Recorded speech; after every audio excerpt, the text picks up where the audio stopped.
el tema que queremos enfrentar en estas 5 semanas, porque es un estudio que requiere tiempo, ¿no? Y en este sentido debemos de dedicarle el tiempo necesario para hacer un estudio serio, ¿no? del tema. Es como habéis visto en la publicidad o en el anuncio que mandé, acerca del ministerio de la mujer en la iglesia. Lo he llamado, he preferido llamarle iglesia y mujer, para no centrar tanto en el tema del ministerio, sino ver el papel de la mujer, ver el ministerio de la mujer y ver cómo la Biblia enfoca este tema, ¿no? Un tema bueno, que nos ha traído de cabeza durante mucho tiempo, ¿no? Del cual creo que tampoco no hemos sabido sobreponernos, a pesar de que ha pasado el tiempo, ¿no? Pero bueno, creo que nos puede ayudar en algún sentido. Voy a ir compartiendo la presentación.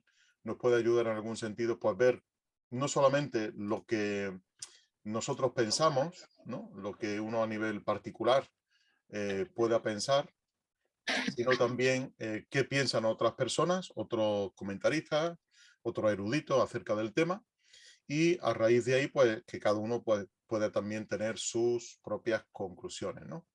Entonces, el tema, como veis, va enfocado en este sentido: iglesia y mujer. Y vamos a ver 4 puntos de vista, ¿no? No vamos a centrarnos en uno solo. Algunos me preguntaban si yo me iba a posicionar. La verdad es que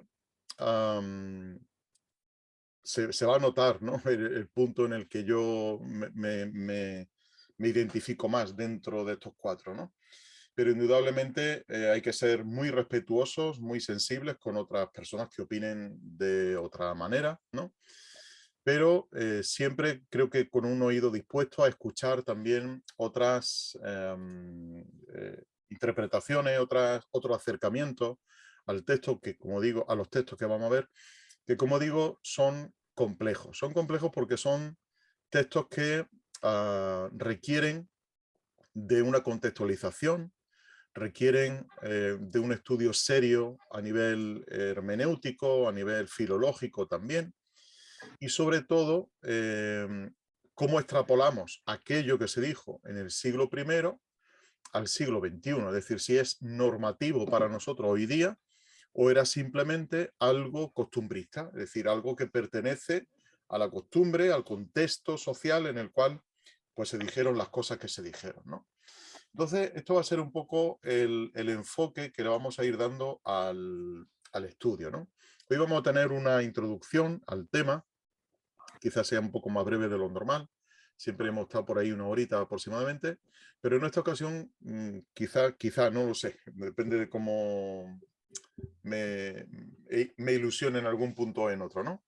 Pero a nivel introductorio quiero sentar una serie de bases, ¿no?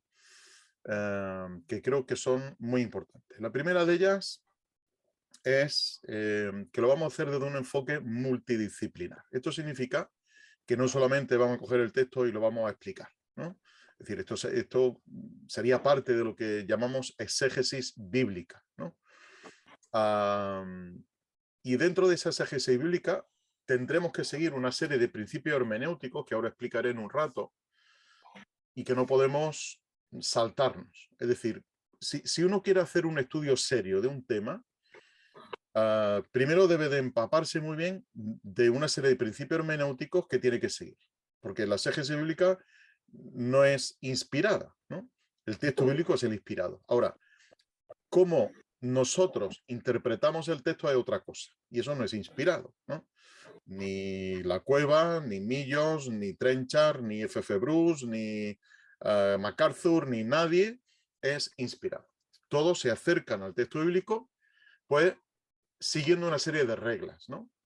Igual que cuando estudiábamos en la universidad o en el instituto, nos enseñaban cómo hacer un comentario de texto, ¿no? No sé, del Quijote, de San Manuel Bueno Mártir, de Unamuno, de lo que fuera, ¿no? Entonces, hay que hacer o hay que seguir una serie de reglas para que todos juguemos el mismo partido, ¿no? Es decir, que no cada uno ponga sus reglas de juego y a partir de ahí, pues el juego puede acabar de una manera o de otra, ¿no?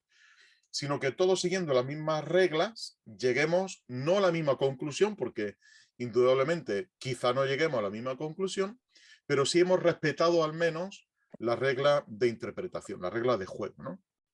Entonces, yo quiero ser muy escrupuloso en este sentido. Los que me conocéis, creo que conocéis de mi escrupulosidad en algunos aspectos, y este es uno de ellos, ¿no? El hecho de ser lo más preciso posible. Esto no quiere decir que sea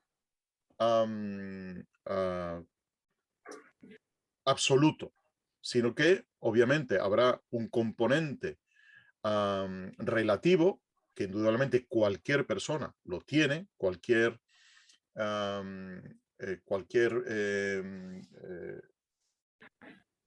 comentarista bíblico lo tiene, cualquier erudito lo tiene, pero nosotros hemos de acercarnos pues lo más objetivamente posible, ¿no? Por lo tanto, este será el primer enfoque. Por eso digo que es multidisciplinar, ¿no? En el sentido de que no solamente vamos a tratar la exégesis bíblica, siguiendo esta serie de principios hermenéuticos, sino que además vamos a considerar la historiografía. Vamos a ver cómo este tema se ha enfocado desde el siglo I, porque desde el siglo I ha habido personas que han hecho hermenéutica del texto, ¿no? Exegetas que han hecho exégesis del texto y que lo han interpretado a lo largo de los siglos, ¿no? Y creo que nos puede ayudar en muchos sentidos el ver cómo en esa historiografía se ha desarrollado la exégesis de estos 4 pasajes que vamos a ver hoy, ¿no? Entonces habrá que considerar eso también. Porque indudablemente, como decía C.S. Lewis, no podemos caer en un esnovismo cronológico. Esto significa de que no pensemos nosotros que como estamos en el siglo XXI vamos a inventar cosas nuevas, ¿no? O vamos a descubrir cosas nuevas, ¿no? Creo que la tradición tiene un peso. Es decir, la tradición, sabéis todos que no es una norma para nosotros, pero si la desechamos por completo, creo que estamos cayendo en un error grave, ¿no?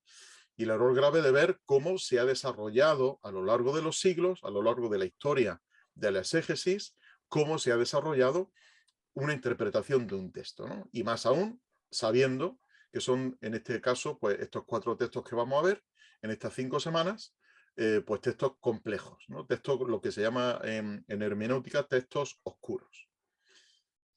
Y en tercer lugar, la tercera disciplina que vamos a usar para llegar a las conclusiones a las que queremos llegar será la hermenéutica comparada. Esto significa que para interpretar el texto bíblico no tenemos que leer a un solo autor. Creo que lo mencioné ahora después, pero lo voy a decir ahora por si luego se me olvida, porque tengo la cabeza regular. Felices, decía un escritor, felices aquellos que leen solamente un comentario, ¿no? ¿Por qué? Porque no se complican la vida. Esto es lo que dice el comentario y punto. Y esto es lo que voy a decir yo, ¿no? Pero los que nos gusta leer a uno y a otro, a los de un extremo y a los del otro extremo, pues nos complicamos un poco más la vida, esa es la verdad, ¿no? Y quizá evolucionemos a lo largo del tiempo con nuestro criterio, ¿no? Y con nuestra interpretación, lo cual está bastante bien, ¿no? Pero son más felices aquellos que leen un solo comentarista y dicen, es que esto es lo que dice fulanito de tal, ¿no? Y entonces, como es lo que dice fulanito, pues eso, como se suele decir por estos lares, eso va a misa, ¿no? Entonces hemos de tener cuidado también con esto y creo que en todo estudio bíblico serio que nos propongamos debemos hacer una hermenéutica comparar. Comparar a los que piensan una cosa, comparar a los que piensan otra cosa y luego cada uno pues que saque sus conclusiones. A lo mejor se identifica al 70% con uno y al 30% con el otro, o al 50-50, 60-40. Dependerá un poquito del escrutinio que uno tiene que hacer de los comentarios que leemos, ¿no?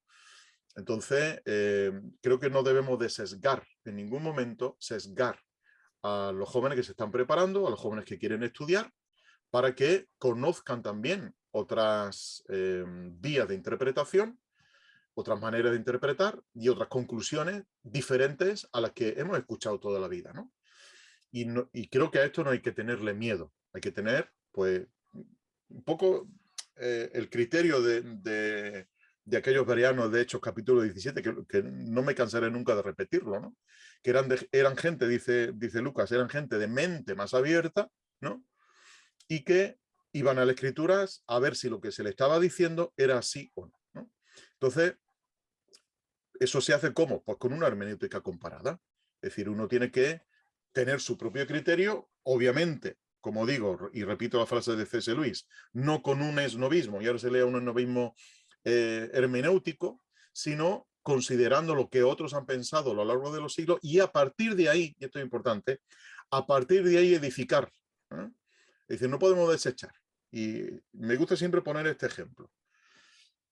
Para la construcción de un coche hoy día, se tiene en cuenta lo que Henry Ford hizo cuando construyó el primer coche, ¿no? Él inventó el coche, el motor y el montar todo el vehículo, y las cuatro ruedas van en el mismo sitio que van ahora. Y el volante, bueno, los ingleses lo llevan de diferente manera, pero el volante va situado en un sitio localizado más o menos igual que lo hizo Henry Ford. Obviamente, los de después fueron construyendo sobre eso, fueron mejorando lo que Henry Ford hizo, ¿no? Y esto ocurre con la hermenéutica y con la exégesis de la misma manera. No podemos construir sobre un vacío, estamos construyendo sobre algo que otros ya han dicho, y a lo largo de los siglos, desde el siglo I, han venido comentando. Los padres de la Iglesia, después Agustín de Hipona, Tomás de Aquino, Lutero, Calvino, etc. Un montón de gente que han ido comentando ciertos pasajes bíblicos y que debemos de considerar lo que ellos dijeron, ¿no? Así que este va a ser un poco el enfoque multidisciplinar que quiero darle a este estudio para que sea lo más riguroso posible, ¿no?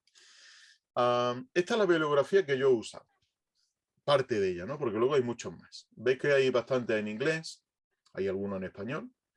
El primero que tenéis dice Coach Emmanuel Prades, que significa ve y dilo a mis hermanos. Él habla acerca de la resurrección de Jesús, como sabéis que se lo encargó a María Magdalena y que fue la primera en ir a hablarle a los discípulos acerca de la resurrección. Este libro y el que tenéis debajo, que se traduce espera a Dios menos de las mujeres, ¿no? Y el que tenéis aquí a mí, este en color verde, este que tenéis aquí, que también está en inglés, que dice Profetisas modernas. Estos tres libros tienen una historia curiosa, los voy a contar muy rápidamente, porque no quiero aburriros con mi historia, ¿no? Pero tiene una historia curiosa. Estando yo por el año 2000 aproximadamente, pues haciendo un estudio sobre el tema de la mujer en la iglesia, en fin, lo que uno hace, ¿no? Cuando tiene un poco más de tiempo y estas cosas. Pensé, digo, voy a escribirle a alguien representativo de la Asamblea de Hermanos en Inglaterra, de donde nacieron la Asamblea de Hermanos nuestra, le voy a decir que me mande pues material acerca del papel de la mujer tal y como lo ven ellos hoy día, ¿no? Entonces este hermano, Harold Rowdon, un profesor muy importante de la Asamblea de Hermanos allí en Andalucía, en Andalucía, en Inglaterra, este hombre me mandó ese libro, el primero que tenéis arriba, el que tenéis debajo, bueno, junto con otros que no tienen que ver con el tema de mujer, y este verde que tenéis aquí, ¿no? Y me quedé sorprendido, porque él me dijo, mira, este tema nosotros ya lo tenemos superado, ¿no? Y esto es lo que nosotros hemos llegado a concluir, ¿no? Claro, yo me leí los libros y vi que distaba mucho de lo que pensaba yo que las asambleas de hermanos pensaban acerca del ministerio de la mujer, ¿no? Porque tanto los dos libritos, como este verde que tenéis aquí, que es un panfleto tiene creo que 20 páginas por ahí, pues llegan a la conclusión de que la mujer puede tener ministerio abierto en la congregación. Entonces yo me quedé un poco con las piernas colgando, ¿no? Yo que quería ir a la raíz para averiguar ciertas cosas y me salta este hombre, con todo mi respeto y todo mi cariño hacia él, pues con esto, ¿no? Y me quedé sorprendido de que él me dijo que era un tema que ya tenían superado, ¿no? El rol de la mujer en la iglesia, de nuestro hermano también de la Asamblea de Hermanos en Argentina, Horacio Alonso. Otro en inglés, de Vine, que también pertenece a la Asamblea de Hermanos, que se titula La Iglesia, las iglesias. Otro que se titula Pablo, las mujeres y las esposas, un estudio muy interesante. de otro académico evangélico.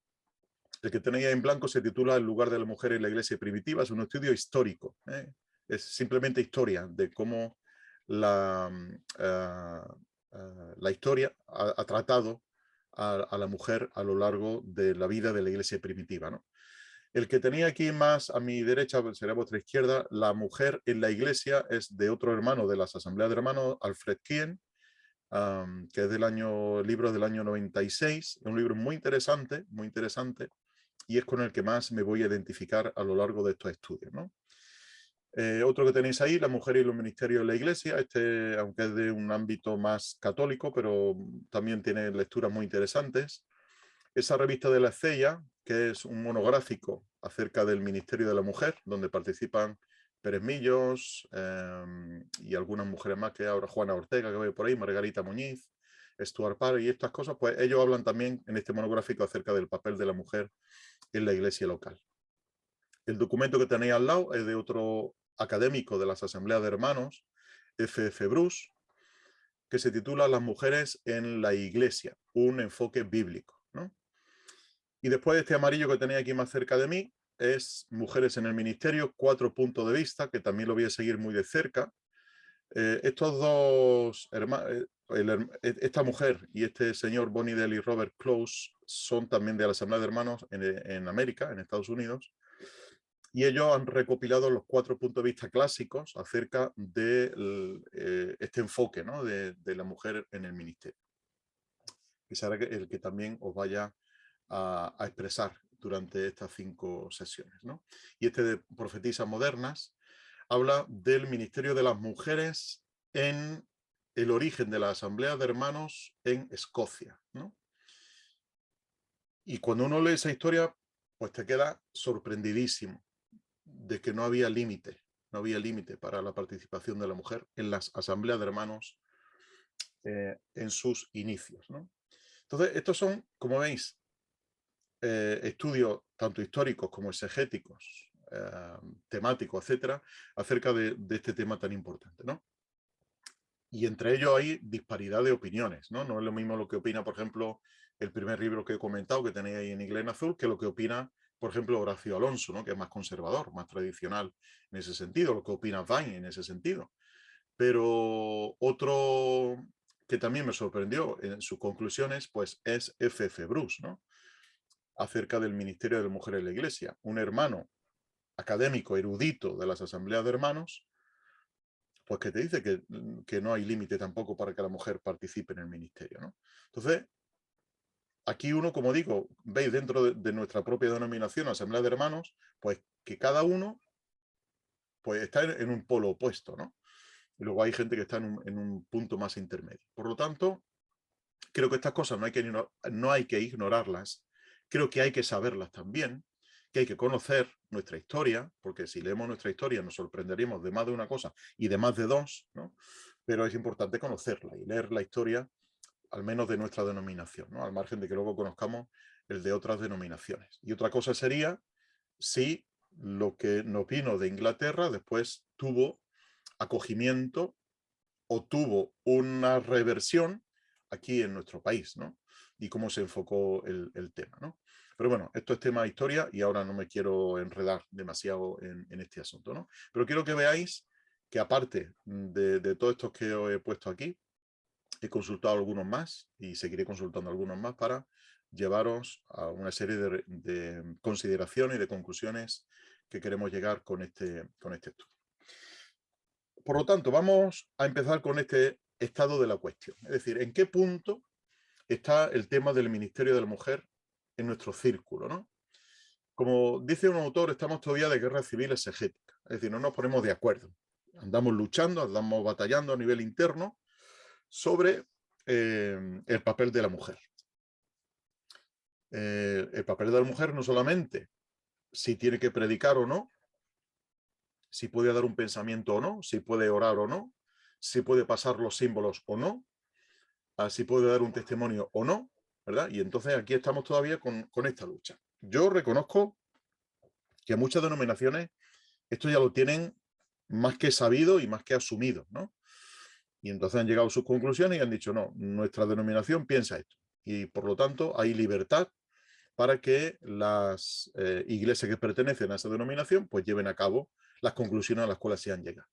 Nuestra idiosincrasia de Asamblea de Hermanos, al ser o al llevar por bandera la autonomía y la libertad, pues tenemos el riesgo de que esa libertad se haya convertido, no en libertinaje, pero sí en que cada uno haga lo que quiera, ¿no?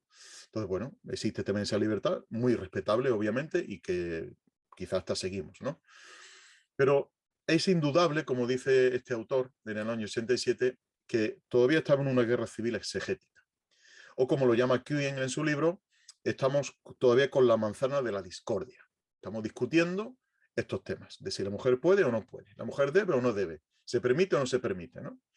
Entonces, en esas posiciones polarizadas, de exclusión casi total, por un lado, o de la igualdad perfecta, por otro lado, lo que técnicamente se llama el jerarquismo, o en otros libros veréis que se llama el complementarismo, ¿no?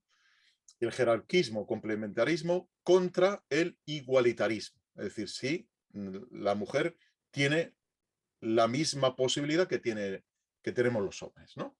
Entonces, esos son los dos polos de esta cuestión. Entonces, en medio de esos dos polos, quizá haya un punto en el que digamos, bueno, pues aquí parece que hay un poco más de luz, ¿no? Aquí parece que el tema parece que se va esclareciendo un poquito, ¿no?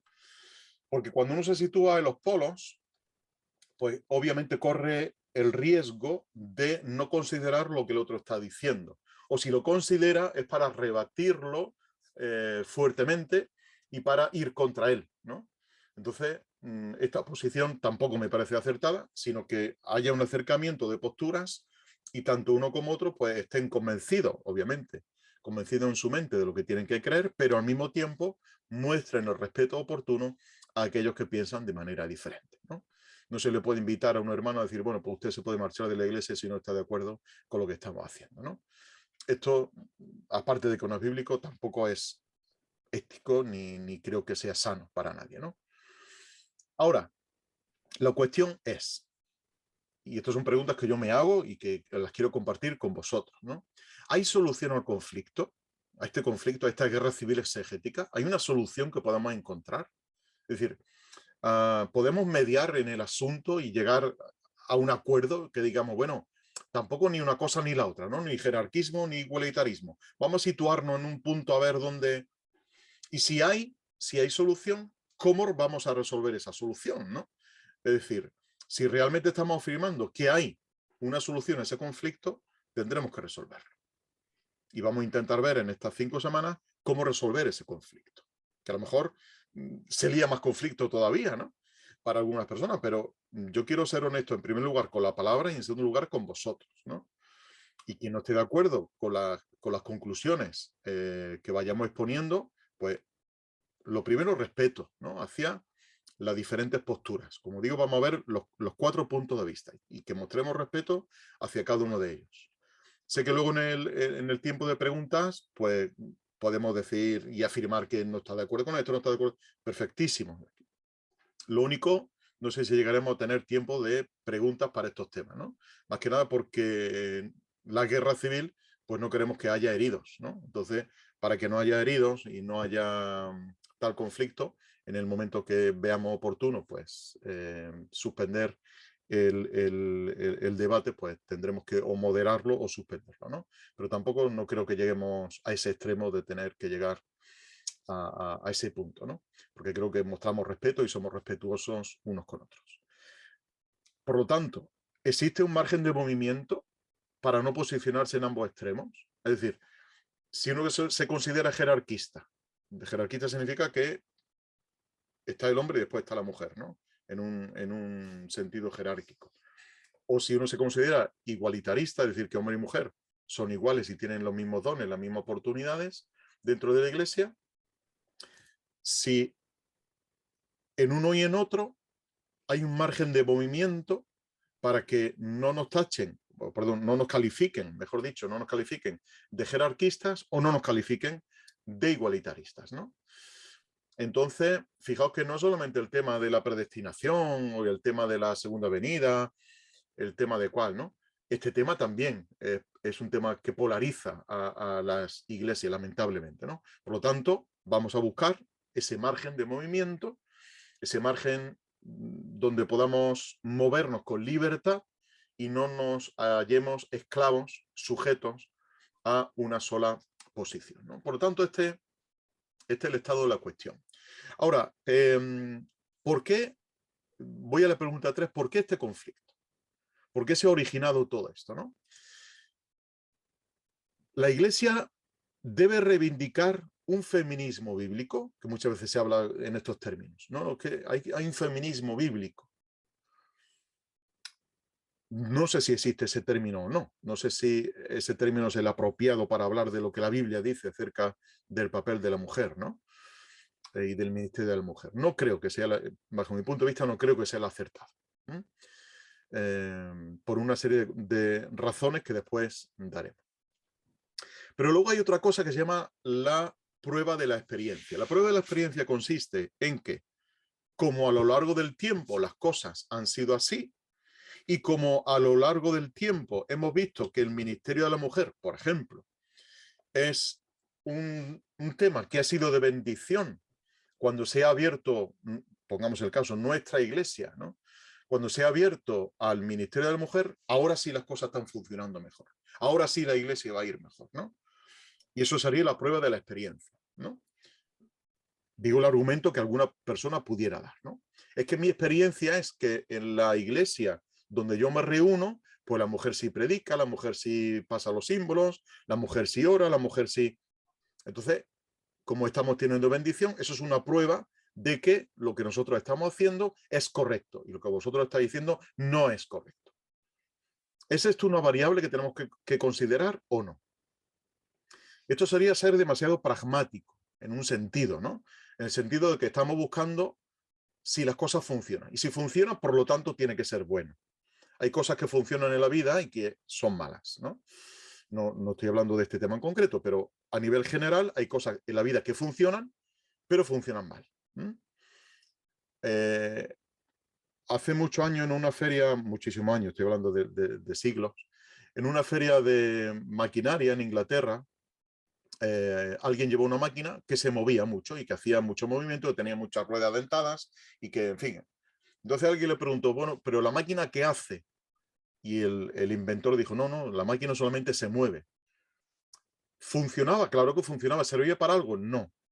Por lo tanto, en esta prueba de la experiencia debemos de ver si realmente lo que nosotros estamos afirmando que funciona está teniendo un valor y un respaldo bíblico, y aquí está la cuestión, un respaldo bíblico que diga que eso que funciona realmente, esa experiencia que yo estoy teniendo en mi iglesia, si realmente es buena o no, o si está siendo perjudicial o no, ¿no? O simplemente movimiento que al final no lleva a ningún sitio, ¿no?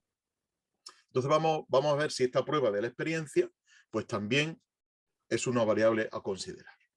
Es importante esto, que el tema del papel de la mujer y de la igualdad de sexos no se aborda directamente en el Nuevo Testamento. Esto significa que la Biblia no te dice concretamente cuál es el papel de la mujer, no te dice tampoco acerca de la igualdad de sexos, pero tampoco presenta un patrón claro acerca de la estructuración de las comunidades cristianas. Esto significa que el Señor nos ha dejado cierta libertad en la forma para que nos movamos. Entonces, en esa libertad es donde tenemos que movernos y donde creo que el Señor nos ha dado esa oportunidad de crecer también. Y de que no toda la iglesia seamos iguales, de que no haya esa uniformidad, sino que exista la unidad más que la uniformidad, ¿no? Por lo tanto, al no haber un patrón claro y al no abordar este tema directamente, tendremos que considerar con humildad y con respeto el tema del papel de la mujer. ¿Por qué? Porque existen más de 40 interpretaciones diferentes. Fijaos, de 4 capítulos que vamos a ver, existen 40 interpretaciones diferentes.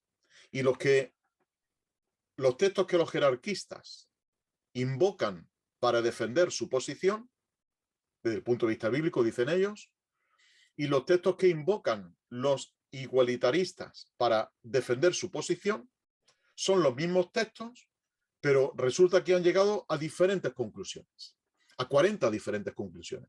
Entonces la cosa aquí ya se complica, ¿no? Por eso yo decía antes, lo que decía un autor, bienaventurado aquel que se lee solamente un comentario, porque le tiran las cosas muy claras, ¿no? Se ha leído una cosa y punto. No hay más vuelta de hoja que esa. Por lo tanto, no se complica la vida. Pero cuando uno lee 40 interpretaciones diferentes, ahora tú dices, bueno, ¿y ahora qué hago yo con esto, no? ¿Qué hago yo con estos 40 eruditos que han pensado de manera diferente? Y por lo tanto aquí tendrá que entrar un discernimiento especial, tendrá que entrar un criterio que cada uno se va formando en base a lo que uno delante del Señor vaya considerando, ¿no? Así que fijaos que el tema no es un tema fácil. Mucha gente dice, no, yo lo tengo muy claro. La mujer no participa y punto. ¿Vale? Otros lo tienen igualmente claro. Sí, sí, la mujer debe de participar en todo y punto, ¿no? Y te dicen además los mismos textos, ¿no? Entonces tú te quedas diciendo, bueno, ¿y yo qué creo? Yo, ¿dónde me sitúo, ¿no? ¿Dónde me pongo? ¿En qué posición me pongo? Por lo tanto, hay cosas que tenemos que tener también, por otro lado, claras. Aparte de todas estas que yo acabo de comentar. Una de ellas es que la interpretación que se ha hecho del papel de la mujer en la Iglesia,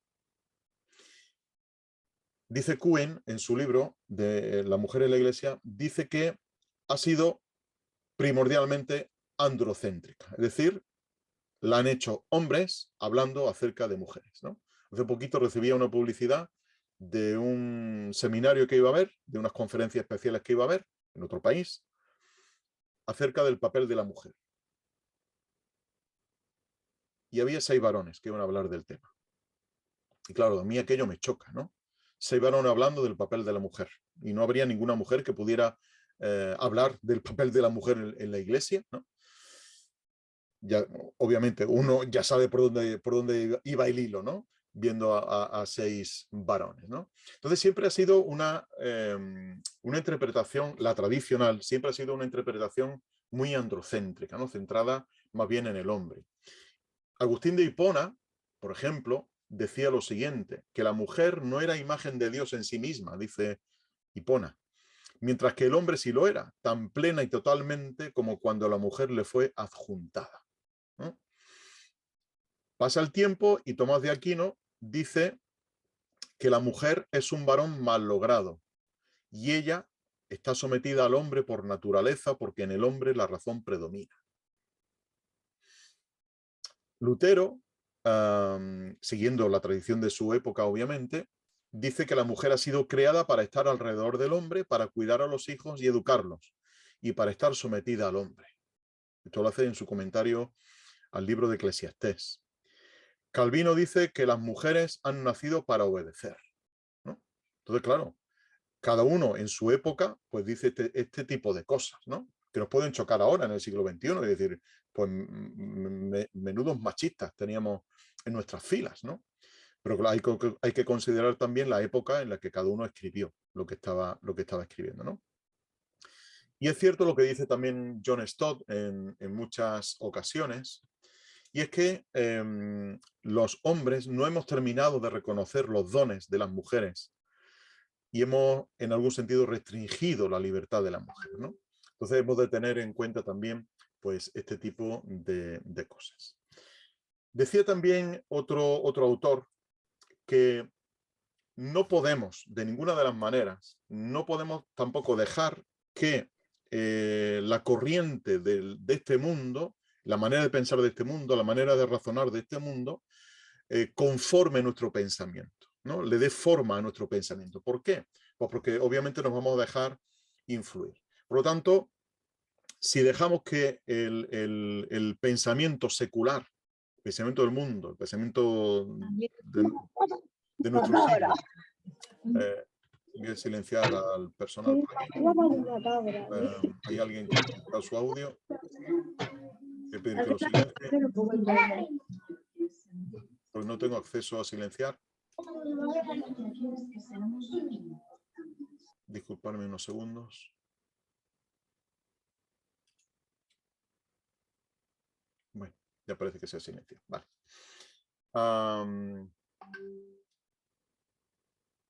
Tengo que retomar lo que estaba diciendo, disculpadme.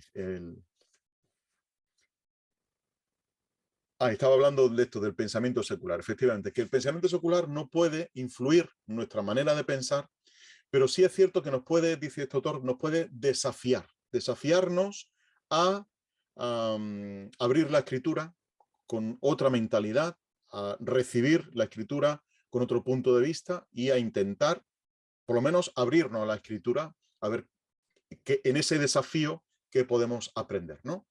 Por lo tanto, si ahora se habla tanto de feminismo, del derecho de las mujeres, etcétera, etcétera, no es un tema que nosotros saquemos ahora porque el mundo está hablando de ese tema, sino que es un tema, como veis, que ya desde los principios los comentaristas ya hablaban acerca de este tema, ¿no? Como digo, un tema todavía sin resolver, un tema que todavía estamos dándole vuelta y que andamos en esta guerra civil exegética. Por lo tanto, si ni la evolución, ni la opinión del mundo, ni la experiencia, esa prueba de la experiencia que hablábamos antes, ni tampoco, y esto es importante, ni tampoco un temor y un miedo a ser, a sentirnos culpables, ¿no? En alguna manera, a sentirnos culpables de lo que estamos opinando, quizá diferente a lo que otros estén opinando, eso tampoco nos debe de moldear, nos debe de influenciar, ¿no? Porque si uno va siempre con temor a que fulanito o menganito no se enfade, ¿no? O no se sienta mal, o no sé tal, pues tampoco estamos siendo honestos, ¿no? Entonces, deberemos de buscar ese punto de honestidad para que tanto unos como otros veamos que la escritura es clara en muchos sentidos, es oscura también en otros sentidos, pero que a raíz de todo eso tendremos que llegar a nuestras conclusiones, ¿no? Y conclusiones, como digo, ni moldeadas por el mundo, ni moldeadas por el temor, ni moldeadas por un complejo quizás de inferioridad o un complejo de culpabilidad, nos puedan guiar a decir, bueno, ¿por miedo a qué vamos a conducir la iglesia de esta manera? Porque tampoco nos vamos a molestar a la gente, ¿no? Entonces, debemos en este sentido también de ser honestos con nosotros mismos y obviamente con la palabra del Señor, ¿no? Y este problema tan difícil, con estas 40 interpretaciones, con esta prueba de la experiencia, si realmente la iglesia debe de reivindicar ese feminismo bíblico, esa libertad que tenemos, que el Señor nos ha dejado para que llevemos la iglesia con cierta libertad de formas, ¿no? Ante esto, sí es importante que hagamos una exégesis lo más exacta posible, lo más rigurosa posible, a fin de que lleguemos a las conclusiones lo más acertadas posible. Vuelvo a repetir lo que dije al principio, que ningún erudito, ningún intérprete, ningún comentarista bíblico es inspirado, sino que han llegado a sus conclusiones a raíz del estudio bíblico.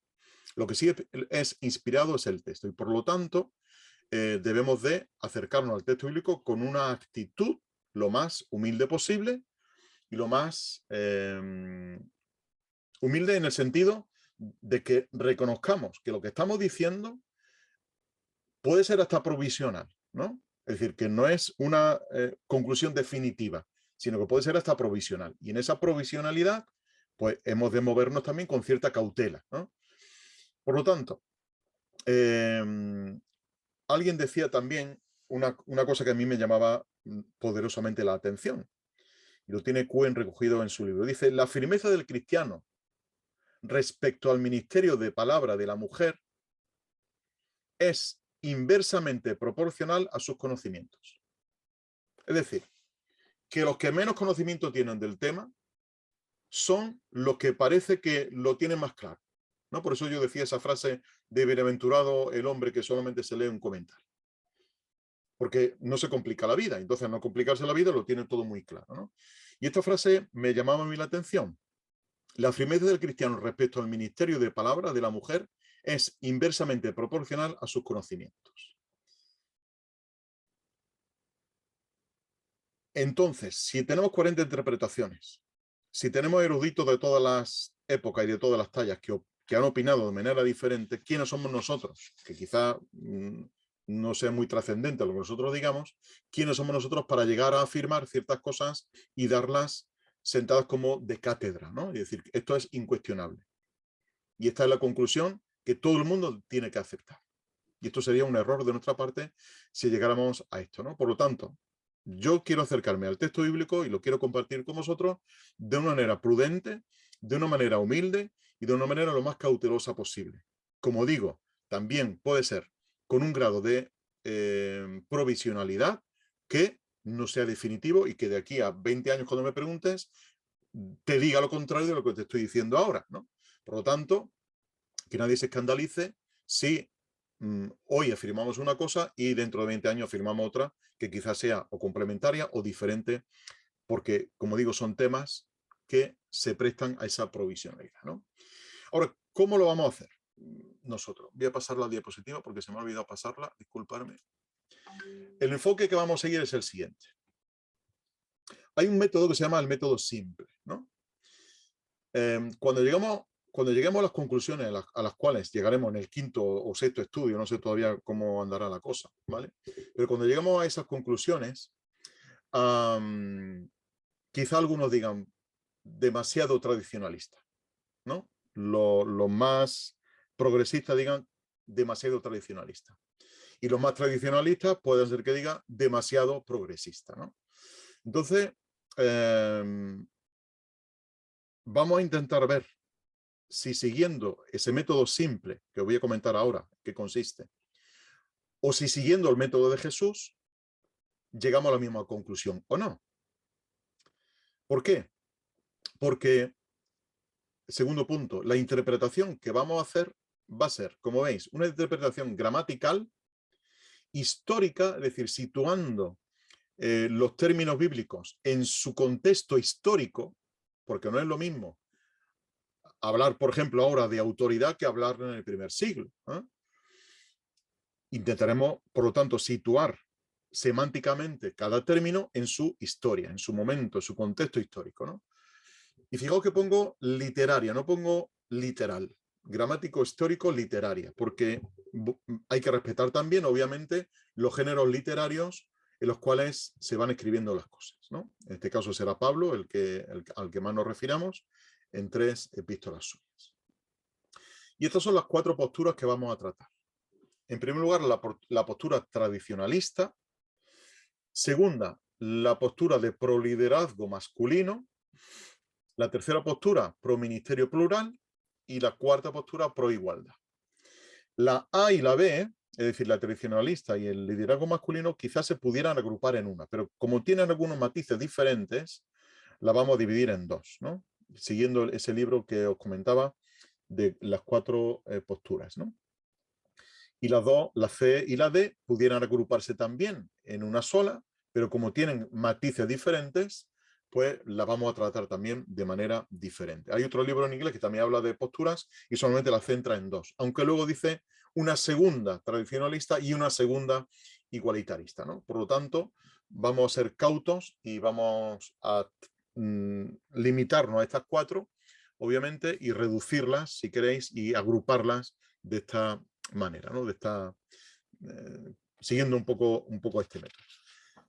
Este enfoque metodológico del método simple es muy sencillo, tan sencillo como la propia palabra simple, ¿no?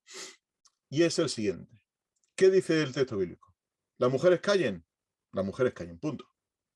¿Qué dice el texto bíblico? ¿Que no le permite a la mujer hablar? Pues no le permite a la mujer hablar y punto, ¿no? Entonces, este sería simple, o algunos lo llaman el método simplista, ¿no? La escritura lo dice así y así hay que cumplirlo. Ahora, si se despacha así de sencillo el asunto tan complejo del ministerio de la mujer, creo que estamos dejando atrás muchas cosas que debemos de considerar a la hora de interpretar un texto bíblico. Y es la gramática, y es la historia, y es el contexto literario en el cual se están diciendo también las cosas, ¿no? Por lo tanto, debemos de nuevo de ser lo más escrupulosos posible para que ese método simple o simplista no nos cautive y no nos haga decir lo que la Biblia realmente no quería decir, ¿no? ¿Por qué? Porque nosotros interpretamos a la mujer calle en la congregación. Entonces, ¿Qué significa callar? Significa que no se habla. Pero alguien te puede decir, bueno, entonces tampoco puede cantar, ¿no? Y alguien te podría preguntar, entonces tampoco puede dar un anuncio. Y habrá quien te diga, pues no. Y a ver los ailos, ¿no? Como las megas gallegas, a ver los ailos. Por lo tanto, ese método simple es tan simplista como eso. Es que la Biblia dice que la mujer calle, y como dice la Biblia que la mujer calle, pues tiene que callarse, y como tiene que callarse, no puede decir absolutamente nada. Ahora, alguien te podría preguntar, la Biblia dice que la mujer calle. Estoy dentro del método simple, ¿no? La Biblia dice que la mujer calle. Pero sí me puedo leer un libro, un comentario bíblico de una mujer.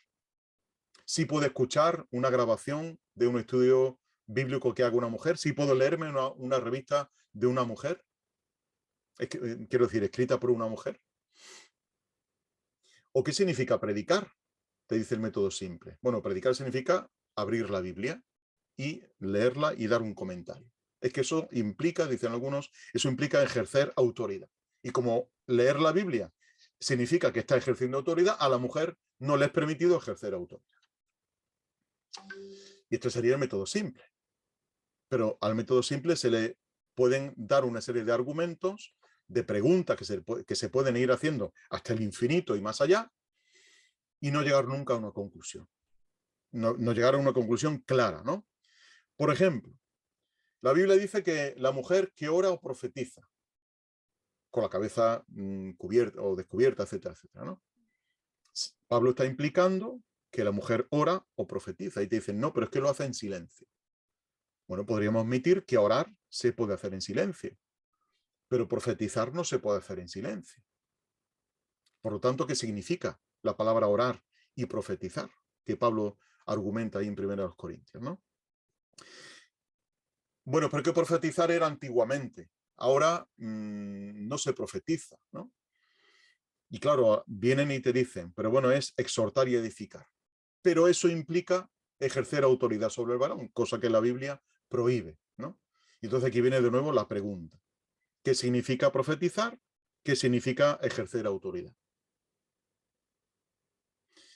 Y como veis, no es cuestión sencilla. Esto no se resuelve con el método simple, no es útil, puede ser muy simple, pero no es útil, porque podríamos seguir haciendo preguntas, como digo, hasta el infinito y más allá. Por lo tanto, hay otro método que se llama el método de Jesús, ¿no? Y el método de Jesús es, digamos, lo contrario. En cuanto al método simple, fijaos lo que dice un autor, un erudito de la Asamblea de Hermanos, como es F.F. Bruce, que para mí goza de un respeto impresionante.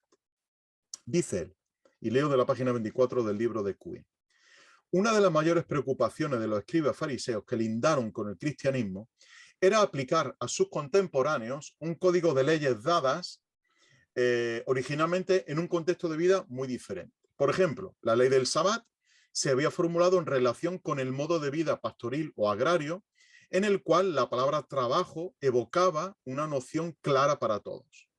Pero ¿qué género de actividades se incluían en la prohibición de trabajar en la situación mucho más compleja del primer siglo? Los escribas pensaban que era necesario definir el término para que las personas pudieran ser orientadas en esta materia, por lo que una de sus escuelas de los escribas especificó 39 categorías de trabajos, todas prohibidas el sábado. Es decir, ellos te dan un catálogo de cosas que se podían hacer en el sábado. Y eso es lo que hace el método simple. Esto sí se puede hacer, esto no, esto sí, esto no, esto sí, esto no. Y en cuanto al método de Jesús, dice también Bruce, dice, era una manera de resolver el problema de la relatividad cultural. La de Jesús era diferente, dice él. Él prefirió volver a los primeros principios. Toda acción que respondía al propósito original del mandamiento era un cumplimiento de este. Cualquier acción que impedía la realización de este propósito era una violación del mandamiento. ¿Os dais cuenta?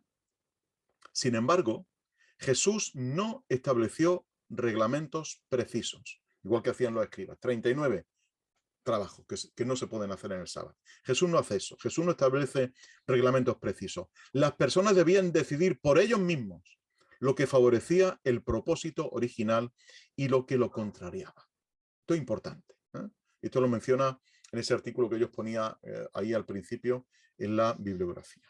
Por lo tanto, si personas como Bruce y otros más, que no voy a citar ahora, están hablando con cautela de este tema y están hablando de que el método de Jesús, de ir a los primeros principios y de ver el propósito de cada mandamiento que se dio, es decir, el espíritu de la letra, no la letra en sí misma, sino el espíritu de la letra, el espíritu del mandamiento, entonces será que Jesús, creo que muchísimo e inmejorablemente superior a todos los escribas, llevaba razón, ¿no?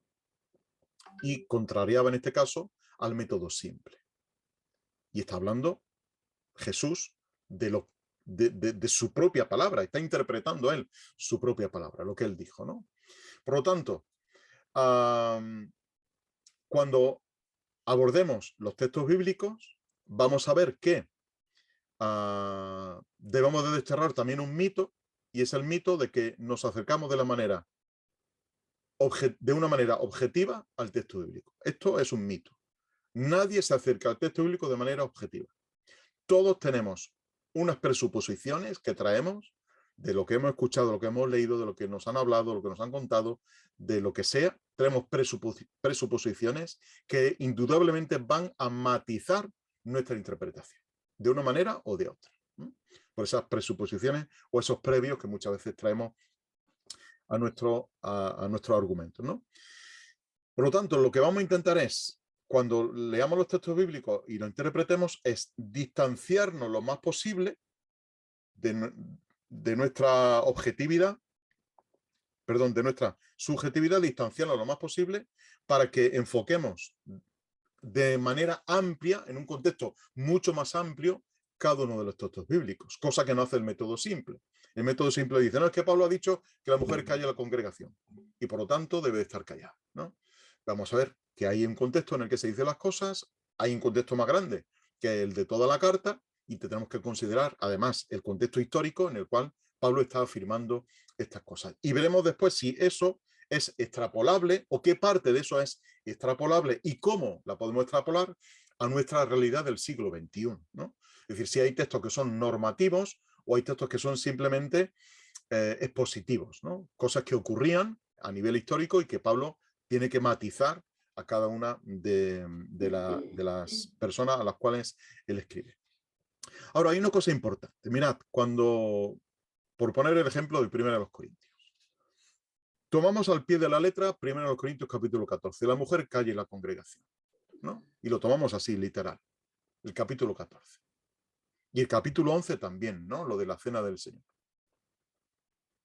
Pero no tomamos literal el capítulo 7, cuando dice que el hombre que tiene a una hija todavía sin casar, que la guarde, que no se llegue, que haga con esto, que haga lo otro. Eso no, eso decimos que aquello pertenece a la época de Pablo y que eso hoy día no se puede extrapolar a nuestra realidad. Pero el resto de cosas que a nosotros nos parecen, que sí, pues sí las extrapolamos, ¿no? Y decimos que esto es normativo. Y no es normativo, por ejemplo, el lavamiento de pies. No es normativo el hecho de que, hemos visto en el capítulo 7 de 1 Corintios, el hecho de que un hombre se guarde a su hija virgen, ¿no? o que la dé en casamiento. O no es normativo para nosotros el hecho de que algunas personas en Corinto vivían como novios espirituales, ¿no? Entonces tenían ese misticismo de que eran novios espirituales y que podían convivir juntos y que podían vivir juntos y podían mantener relaciones, pero como era un noviazgo espiritual, y esto decimos, bueno, pero eso pertenece a otro contexto, a otra historia, a otro momento del cristianismo que hoy día no se aplica. Pero luego decimos que el capítulo 14 sí, eso sí hay que aplicarlo, y el capítulo 11 del velo de la mujer también hay que aplicarlo hoy en nuestro... Entonces, fijaos que vamos con presuposiciones, ¿no? Y vamos con ciertos matices a la hora de interpretar la escritura, con cierta influencia, con ciertos modelajes que estamos haciendo para llevar a cabo o para llegar a ciertas conclusiones, ¿no? Por lo tanto, creo que debemos de ser muy cautos en este sentido y reconocer que la Biblia se da en un contexto, no se da en un vacío, ni histórico, ni gramatical, ni literario. No se da en un vacío, se da en un contexto. Y tiene un contexto social en el cual se escriben las cosas, ¿no? Y eso no le resta autoridad a la revelación bíblica. No quiero que se me malinterprete esto, ¿no? Eso nos resta autoridad. El hecho de que Pablo diga que la mujer es deshonroso que la mujer no se cubra en el culto, etcétera, eso no le quita autoridad a la revelación, aunque nosotros digamos que eso pertenece a un contexto histórico concreto. Porque es indudable que la Biblia fue escrita en un contexto histórico concreto. Y como es indudable y es demostrable, pues no le está quitando, no le está restando valor a la revelación bíblica. Al contrario, le está situando a la Biblia en su lugar histórico, en el cual fue escrito con principios atemporales que son de aplicación a nuestra vida. Y por lo tanto, tenemos que ser lo suficientemente sabios como para llegar a una serie de conclusiones lógicas, ¿no? Y en este sentido, hay dos principios hermenéuticos que son clarísimos. Y el primero es que un texto oscuro debe de interpretarse a la luz de un texto más claro.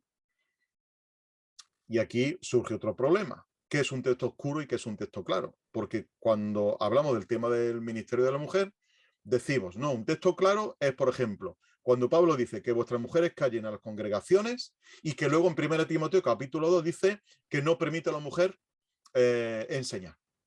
Pero es que son dos textos oscuros. Es que no estamos usando un texto claro. ¿Os dais cuenta? Sin embargo, los de el ala más igualitarista te dirán, no, es que Pablo escribe en Gálatas 3:28 que no hay judío ni gentil, que no hay esclavo ni libre, que no hay hombre ni mujer, que etcétera, etcétera, ¿no? Pero ninguno invoca, por ejemplo, Colosenses capítulo 3, versículo 16, cuando se nos dice que todos podemos enseñar, que sería un texto un poco más claro y más normativo en ese sentido, ¿no? Por lo tanto, tenemos que hacer un ejercicio también de buscar textos realmente claros que iluminen a los textos oscuros y no iluminar un texto oscuro con otro texto oscuro, ¿eh?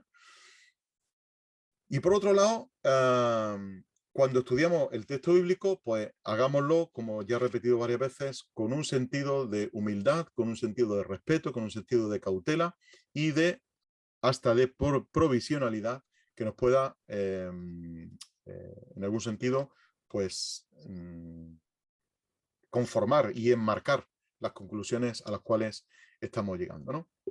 Así que estos son los puntos que yo quiero dejar claros antes de iniciar la semana que viene el primer punto de vista tradicionalista, ¿vale? Porque nos vamos a basar en estos textos. Gálatas 3:28, que nuestro hermano Ángel Bea, que hoy no está con nosotros, pero que en otras ocasiones sí se ha conectado, él llama la Declaración Universal de Pablo, que es el que yo acabo de mencionar, ¿no? De que en Cristo no hay ni judío ni gentil, ni esclavo ni libre, ni varón ni hembra, etcétera, etcétera, ¿no? Entonces, dice que sino que todos sois uno en Cristo. Este sería un texto normativo. Ese texto lo vamos a considerar. Vamos a considerar también 1 Corintios capítulo 11, que todos conoceréis de qué va el capítulo 11 de 1 Corintios, que es acerca del papel, bueno, habla del papel de la mujer o del uso del velo de la mujer en la congregación. Y os lo voy a leer, porque creo que sí, tengo todavía unos 7 minutillos, me disculpáis. Dice Pablo, 1 Corintios 11, sed imitadores de mí, así como yo de Cristo. Y os alabo porque en todos acordáis de mí y retenéis las instrucciones tal como os las entregué. Pero quiero que sepáis que la cabeza de todo varón es Cristo, y la cabeza de la mujer es el varón, y la cabeza de Cristo es Dios. Aquí ya tenemos el primer problema, y es ver qué significa la palabra cabeza. En griego, kefalé. Algunos dicen que es fuente, otros que es cabeza, otros que es jefe, ya veremos en su momento, ¿no? Todo varón que ora o profetiza teniendo algo sobre la cabeza, afrenta su cabeza. Pero toda mujer que ora o profetiza con la cabeza descubierta, afrenta su cabeza, pues es igual a una que ha sido rapada. Porque si la mujer no se cubre, que se trasquile. Y si es vergonzoso para la mujer estar trasquilada o rapada, que se cubra. Pues el varón ciertamente no debe cubrirse la cabeza, ya que es imagen y gloria de Dios, pero la mujer es gloria del varón. Porque el varón no procede de la mujer, sino la mujer del varón. Y porque el varón no fue creado por causa de la mujer, sino la mujer por causa del varón. Por esto la mujer debe tener autoridad sobre la cabeza. Me he saltado la palabra señal o signo, porque no viene en el texto bíblico. No vais a encontrar un texto en griego que tenga la palabra señal o signo. Vais a encontrar que dice la mujer debe de tener autoridad, exusía. Debe de tener autoridad sobre la cabeza por causa de los ángeles. Sin embargo, en el Señor ni el varón existe sin la mujer, ni la mujer sin el varón. Porque así como la mujer procede del varón, también el varón existe por medio de la mujer. Pero todo procede de Dios. Juzgad entre vosotros mismos. ¿Es apropiado que la mujer ore a Dios con la cabeza descubierta? La naturaleza misma nos enseña que si el varón tiene el cabello largo es una deshonra para él, pero si la mujer tiene el cabello largo le es una gloria, porque en lugar de velo le ha sido dado el cabello largo. Con todo eso, si alguno quiere ser contencioso, nosotros no tenemos otra moda, otra usanza, ni las iglesias de Dios. Primer texto al que nos vamos a enfrentar por 4 veces y vamos a ver cómo lo enfoca cada una de las posturas, ¿no? El segundo texto es 1 Corintios capítulo 14, versículo 33 al 38. Aquí tenemos otra disputa a nivel lingüístico y es donde ponemos los puntos. Ya comenté en algún momento, no sé en cuál de ellos, bueno, fue el domingo pasado, no el anterior, en la iglesia, que el texto bíblico venía sin puntos, sin comas, sin signos que nosotros solemos poner. Por lo tanto, aquí los puntos se han ido poniendo dependiendo del significado de cada frase. Pero aquí hay un problema, y en el versículo 33 dice, porque Dios no es de desorden, sino de paz, y la versión 60 tiene un punto, ¿lo veis? Dios no es un Dios de desorden, sino de paz, punto. Y ahora empieza otro párrafo. Como en todas las iglesias de los santos, las mujeres callen en las congregaciones, ¿no? Pues bien, resulta que hay otras traducciones que uno puede encontrar por ahí, que dice, porque Dios no es de desorden, sino de paz, como en todas las iglesias de los santos, punto. Y ahora dice, las mujeres callen en las iglesias, porque no les es permitido hablar sino estar sujetas, como también lo dice la ley. Y si quieren aprender algo, pregunten en casa a sus maridos, porque es indecoroso que una mujer hable en la congregación. ¿Acaso la palabra de Dios salió de vosotros? ¿Acaso llegó solo a vosotros? Si alguno supone que es profeta o espiritual, reconozca lo que os escribo, porque es mandamiento del Señor. Pero si alguno lo ignora, es ignorado. Así que, hermanos, procurad profetizar, etc.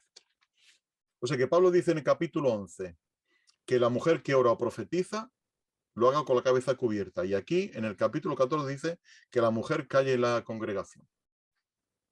Y Pablo nos está contradiciendo. Entonces tenemos que buscar lo que significa una cosa, lo que significa la otra, para ver que no hay contradicción de términos en este sentido. Y el último pasaje que vamos a considerar, lo voy a leer también, está en 1 Timoteo, capítulo 2, versículos 8 al 15, y dice Pablo lo siguiente.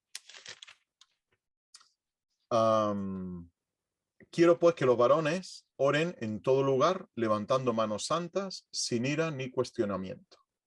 Asimismo, que las mujeres se atavíen con ropa decorosa, con sensatez y decencia, no con peinados ostentosos, ni oro, ni perlas, ni ropa costosa, sino lo que cae bien a mujeres que profesan reverencia a Dios por medio de buenas obras. La mujer aprenda con tranquilidad. Pero mi Biblia pone la mujer aprenda en silencio. Bueno, tendremos que ver la palabra silencio que usa ahí Pablo, si significa silencio, significa otra cosa, significa tranquilidad. La mujer aprenda con tranquilidad, con toda sujeción, pero no permite a la mujer enseñar ni dominar al varón, sino estar tranquila, porque Adán fue formado primero, después Eva, y no fue engañado Adán, sino que la mujer, siendo completamente engañada, ha incurrido en transgresión, pero será salvada mediante el nacimiento. Nuestra Biblia normalmente dicen, y será salvada al criar hijos, ¿no? Por medio de la reproducción, quiere decir, ¿no? Mediante el nacimiento o criando hijos, si permanecen en fe, amor y santificación con sensatez. Un texto sumamente complicado, donde también hay 4 interpretaciones diferentes, solamente del versículo 15 ya hay 4 interpretaciones diferentes en lo que significa que la mujer se salvará por la crianza de los hijos, ¿no? O por el nacimiento, porque Pablo usa ahí una palabra que no usa más en toda la Biblia, y que nos deja a nosotros con la cabeza dándonos vueltas, a ver qué significa, ¿no? Por lo tanto, tendremos que considerar también, pues, cuando llegue el momento oportuno, qué significa este versículo, de que la mujer aprenda en silencio y que la mujer aprenda en tranquilidad y que será salvada mediante el nacimiento u otra cosa, ¿no? Y luego habrá términos que también tenemos que definir, términos como autoridad, como cabeza, como ministerio, como oficio, como silencio, como qué significa callar, permitir, enseñar, etcétera, etcétera, etcétera. Así que tenemos por delante, os voy preparando el cuerpo, ¿vale? Tenemos por delante otras 4 semanas más o 5, ya dependiendo de cómo se nos dé la cosa, para hablar de este tema tan complejo. Un tema, como digo, que todavía nos mantiene con las armas cargadas y que no hemos llegado todavía a una conclusión certera, ¿no? Yo alabo a aquellas personas, a aquellas denominaciones que lo tienen todo clarísimo, pero no lo tenemos tan claro. Por lo tanto, tendremos que ver qué nos dice la Escritura. Vamos a ver las 4 posturas y a lo largo de estos 5 estudios tú dirás, pues yo me identifico más con esta, yo con la otra, yo con la mitad de una y de la otra. A paz nos llamó el Señor y en este sentido, como digo, con mucho respeto, con mucha humildad, también, lo voy a decir, también con valentía y sin temor, exponer lo que la Biblia nos dice al respecto, ¿no? Porque uno debe ser honesto con las personas que están escuchando en primer lugar y en segundo lugar con la propia, o en primer lugar con la propia escritura y en segundo lugar con las personas que están escuchando. Así que nos esperan por delante unos estudios creo que interesantes, importantes, y que el Señor nos ayude a llevarlos a cabo con su bendición, con nuestra comprensión también, con nuestra disposición a escuchar también lo que otras personas tienen que decirnos y que el Señor nos ayude en este sentido, ¿no? Voy a parar la grabación aquí.